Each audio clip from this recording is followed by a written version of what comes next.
What's the most extreme grudge someone has held against you? My catering business was my life. For 5 years, I built it from nothing. Then, things started to fall apart. A corporate client canceled a massive contract, citing an anonymous email about a sanitation issue at our kitchen, which was spotless. A bridezilla left a 1-star review claiming we'd ruined her wedding, complete with photos that were clearly doctored. Negative comments started appearing on my social media, all from blank profiles, all repeating the same lies. My reputation was being systematically destroyed. I thought I was going crazy.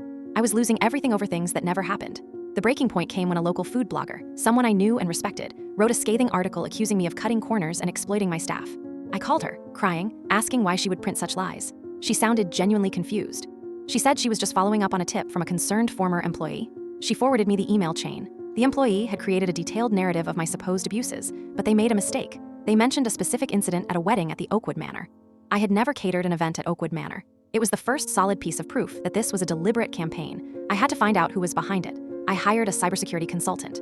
He told me it would be hard to trace. The person was using layers of protection, but he suggested a trap. We would plant a honeypot. I announced on my company's blog that I was a finalist for a prestigious national catering award, a complete lie. The only way to verify it was through a specific link in the post that led to a fake award committee website we had built.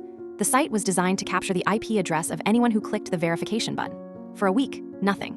I started to lose hope. Then we got a hit. The IP address was logged. The consultant traced it back to a residential address in my old hometown, 200 miles away. He gave me the name associated with the internet account, Michael. I didn't know any Michael. I searched the name on social media. His profile was private, but his profile picture showed him with his arm around a woman I recognized instantly, Jessica, a girl I went to high school with. We were never friends. She was a known bully. Then I remembered. Senior year, Jessica had tried to cheat off my chemistry test. I covered my paper. She got caught and failed the class, which meant she couldn't play in the state basketball championship. She was furious, but I never thought about it again. It was a minor high school drama, but apparently to her brother Michael, it was everything. I drove to their house. Michael answered the door. I told him my name and he just smiled. I knew you'd figure it out eventually, he said, without a hint of remorse. You ruined my sister's life. She lost her scholarship. She never recovered. You took her future, so I took yours. I just stared at him. The sheer obsession, the years of planning, all over a high school chemistry test. I had already given the police the entire file from the consultant. Michael was charged with cyberstalking and defamation. His confession on my doorstep was the nail in the coffin. My reputation is slowly recovering, but the damage is done. I had to sell my commercial kitchen, and now I operate on a much smaller scale.